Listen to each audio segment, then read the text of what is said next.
سلامونه او نیکې هیلې مې ومنئ امید دی چې جوړ روغ وایه. اوس راځو جاواسکرپټ لیډ کیبورډ ته چې په جاواسکرپټ کې لیډ کیبورډ څرنګه کار کوي. موږ مخکې هم په دې باندې رڼا واچوله چې کانسټ او لیډ او وار کیبورډونه د وریبل د ډیکلر کولو دپاره استفاده کېدل او په 2015 کې د جاوا A6 ورژن کې لیډ کیبورډ انټروډیوس شو. دا یو بلاک سکوپ کیبورډ ده او تاسو کولی شئ چې په یو بلاک کې دا کار کوي او بلاک ده بهر د بلاک نه دا تاسو نشئ کارولی او کله چې دا ډیکلیر کوئ په دې کې کوم وریبل ډیکلیر کوئ مخکې د ډیکلیریشن نه تاسو هغه نشئ استفاده کولی، یعنې تاسو هغه باید اول ډیکلیر کړئ بیا وروسته هغه استفاده کوي. او بل دلته وایي چې په سیم سکوپ کې تاسو دا ریډیکلیر نشئ کولی، یعنې تاسو کې یو سکوپ ولرئ یو فنکشن ولرئ په دې کې صرف یو ځل تاسو کولی شئ چې د لیډ کیبورډ وریبل ډیکلیر کړئ. دغه درې ټکو کې خلاصه د دې راخیستې ده او په ډېر وضاحت سره یې دا تشریح کړی ده چې یو بلاک سکوپ ده، یو مخکې د دې نه چې استفاده شي تاسې باید ډیکلیر کړئ او بل په سیم سکوپ یا سیم فنکشن کې تاسې هغه نشئ ریډیکلیر کولی. دا خلاصه د دې کیبورډ ده چې په دغه درې ټکو کې راخیستې ده. او بل دلته یې ویلي چې جاواسکرپټ مخکې 2015 نه کوم بلاک سکوپ څه نه درلودل، دا به یا ګلوبل سکوپ و یا به فنکشن سکوپ و چې په دې طریقه باندې موږ وریبل ډیکلیر کول. او بیا په 2015 کې په جاوا A6 ورژن کې دوه کیبورډونه چې لیډ او کانسټ دي چې دا ډېر مهم کیبورډونه دي او نن سبا ډیولپران دا ډېر کاروي، دا یې انټروډیوس کړل او دا یو بلاک سکوپ کیبورډونه دي. دلته یو اگزامپل ورکړی ده او دا یو بلاک ده او بیا یو لیډ کیبورډ ډیکلیر کړی ده چې مساوي په دوو کړی ده. نو بهر د دې سکوپ نه دغه تاسو نشئ کارولی، cannot be used here. دلته تاسو نشئ کارولی، باید په دې ځای کې کار کوي ځکه دا یو بلاک سکوپ کیبورډ ده. او بل چې دا فنکشن سکوپ ده، په فنکشن سکوپ کې هر وریبل چې تاسو ورته ډیکلیر کوي هغه بهر د فنکشن نه تاسو نشئ کارولی، حتی که وار هم وي. وار داسې یو ډیکلیریشن کیبورډ و چې دا ګلوبل و، دا چې تاسو کوم ځای کې ولیکئ په هر ځای کې کارولی شئ، خو کله چې فنکشن ته راځي فنکشن کې بهر د فنکشن نه تاسو نشئ کارولی. فنکشن سکوپ چې ده دا یو ډېر تاکیدي ده او تاسو نشئ کولی هیڅ کیبورډ ویتاوټ فنکشن تاسو کار کوي. او بل ګلوبل ده، کله چې تاسو یو وریبل ډیکلیر کوئ په وار کې حتی که په یو سکوپ کې هم وي تاسو بل ځای کار کولی شئ. مثلا دلته یو وریبل ډیکلیر کړی ده او اساین کړی ده په دوو باندې، دلته تاسو کولی شئ چې کار یې کوئ. خو کله چې دا فنکشن ته راځي فنکشن کې بیا تاسو نشئ کارولی. او کله چې دلته یا لیټ یا کانسټ کیبورډونه وي هغه هم تاسو نشئ کارولی. خو دغه وار چې دا یو ګلوبل سکوپ ده، دا که تاسو په یو سکوپ کې هم ولیکئ بهر د سکوپ نه تاسو کارولی شئ. خو که دلته لیټ او کانسټ کیبورډونه هغه بیا نشئ کارولی. او که دا فنکشن کې موږ ولیکو فنکشن کې هم نشئ کارولی، بهر د فنکشن نه هغه تاسو نشئ کارولی. cannot be redeclare، کله چې یو وریبل موږ په لیډ کې ولیکو هغه بیا نشئ ریډیکلیر کولی په هغې سکوپ کې په هغې ځای کې. د مثال په ډول دلته لیټ ایکس راغلی ده په جانډو په یو سټرینګ یې لیکلی او په دې ځای کې بیا ریډیکلیر کړی چې دا یو ایرور ده، دا نشئ کولی تاسې په دې ځای کې دا وریبل صرف په یو سکوپ کې په یو ځای کې یو ځل ډیکلیر کولی شئ. وریبل ډیفاین ویت د وار کان بي ریډیکلیر، په وار کې تاسې په سیم سکوپ کې هم کولی شئ چې هغه ریډیکلیر کړئ چې دا مخکې د 2015 نه دا کیبورډ استفاده کېدو، خو نن سبا دا کیبورډونه نه استفاده کېږي او جاواسکرپټ هم دا نه ریکمنډ کوي چې دا کیبورډونه موږ استفاده کړو. په دغه اگزامپل کې که تاسې وګورئ موږ راغلي اول یو ایکس هم ډیکلیر کړی چې په لس هم کړی، بیا راغلي یو دلته په دې کې په سکوپ کې ایکس نیولی مساوي په دوم کړی ده او بیا بهر د سکوپ نه دلته موږ ایکس اکسس کړی ده. نو ایکس چې ده دلته دوه یې نیولی ده ځکه دلته ریډیکلیر شوی ده او دغه کوم کیبورډ چې ده وار چې ده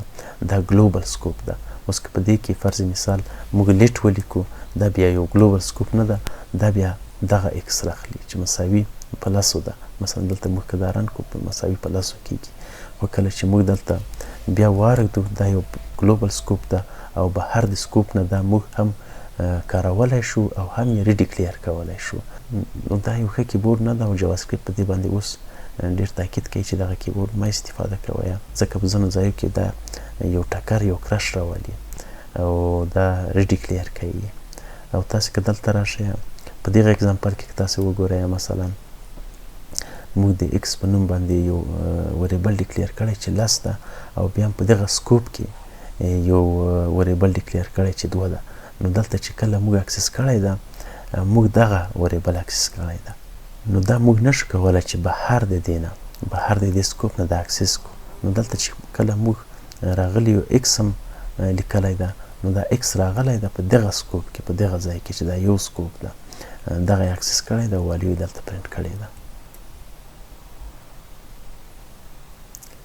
دا یې توپیرونه دي د وار لیټ او کانسټ چې دغه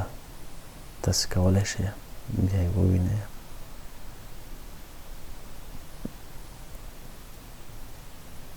دا هم موږ کولی شو چې په یوه سکوپ کې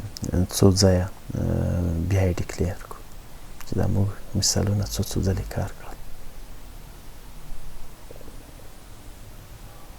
دا مثالونه هم تاسې کارولی شئ چې موږ یو وریبل په وار کې ډیفاین کړی ده بیا هم هغه وریبل بیا ریډیکلیر کړی ده چې دا ناټ الاو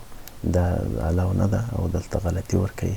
او په سیم سکوپ کې هم موږ نشو کولی چې په لیټ کیبورډ کې یو وریبل ریډیکلیر کړو او دغه سکوپ کې بیا راغلی دی یو وریبل یې په لیټ کې اول ډیکلیر کړی دی او بیا راغلی دی په وار کې د تاسو په یاد ولرئ کله چې یو وریبل په لیټ کې ډیکلیر شو هغه په هیڅ صورت بیا نه ریډیکلیر کیږي په سیم سکوپ کې حتی که وار کیبورډ هم موږ ورکړو نو دلته بیا ناټ الاو لیکلی دي په دې ځای کې موږ کولی شو ځکه دا بیل بیل سکوپونه دي دا راغلی د دلته لیټ د ایکس په نوم یو وریبل ډیکلیر کړی ده چې دا الاو ده بیا یو سکوپ هم نوی جوړ کړی ده په دې سکوپ کې یو بل د ایکس په نوم وریبل ډیکلیر کړی ده چې دا هم الاو دی او دا هم بیل سکوپ نو دغه مثال که موږ کار کوو په دې ځای کې موږ ته ښه په وضاحت ښکاري چې دا کوم ایرور نه ورکوي ځکه دا ځان ته سکوپونه دي دلته راغلی ده اول یې په دې ځای کې ډیکلیر کړی دی بیا په دې سکوپ کې کړی دی بیا په دې سکوپ کې کړی ده خو کله چې دلته ایکس لیکلی ده ایکس راغلی ده دغه سکوپ یې اکسس کړی ځکه دا سټیټمنټ چې ده او دا کوم وریبل چې ده دلته ډیکلیر شوی ده سیم سکوپ ده او په دغه سکوپو کې تاسې نشئ اکسس کولی او که زه راشم دا کټ کړم او په دې ځای کې ولیکم په دې سکوپ کې نو په دې سکوپ کې اوس 4 پرنټ کړي ځکه دغه سکوپ چې ده په دې کې ایکس 4 ده او که راشم دا کټ کړم په دې سکوپ کې کړم دلته به بیا 3 پرنټ کړي ځکه دا په دې سکوپ کې ده نو تاسو کولی شئ چې په مختلفو سکوپو کې هغه وریبل ډیکلیر کړئ خو په سیم سکوپ کې تاسو نشئ کولی چې هغه ریډیکلیر کړئ او بل دا مخکې د دې نه چې تاسې دا وریبل ډیکلیر کړئ تاسې نشئ استفاده کولی په وار کې کیږي په وار کې کیدلو دلته کوم مشکل نه ده تاسې که راشئ دغه مثال ته په دې ځای کې موږ یو د کار نیم په نوم یو وریبل دلته مساوي په یو والیو کړی ده او دلته بیا اکسس کړی ده او دلته هم ډیکلیر کړی ده چې په دغه وار کیبورډ کې تاسو کولی شئ مخکې د دې نه چې هغه ډیکلیر کې تاسو استفاده کوئ ځکه جاواسکرپټ مطلوبات په هغه په یو کیبورډ کې نیسي خو په لیټ کې تاسو نشئ کولی په لیټ کې چې کله تاسو راځئ په لیټ کې شرط دا ده چې هغه کله تاسو یو څه کاروئ مخکې د دې نه چې هغه کار کوي تاسو باید ډیکلیر کوئ په دغه مثال کې که تاسو وګورئ دلته یو ایرور ورکړی ده مخکې د دې نه چې موږ دا ډیکلیر کوو موږ استفاده کړی ده او بیا هم په دغه ځای کې ډیکلیر کړی ده نو کله چې موږ راځو دلته اکسس کوو په دې ځای کې یو ایرور ورکړی cannot access car name before initialization مخکې د دې نه چې تاسې انیشلایز کړئ هغه باید ډیکلیر کړئ نو په لیټ کیبورډ کې تاسې کولی شئ چې یو وریبل د دې نه مخکې چې استفاده کړئ هغه باید ډیکلیر کړئ که ډیکلیر نه کړئ بیا یو ایرور ورکوي نو دا لیټ کیبورډ و چې څرنګه کارېدلو او تاسو کولی شئ دغه اکسرسایز د خپل انسر سبمیټ کړئ د نورو درسونو په تمه اوسئ مننه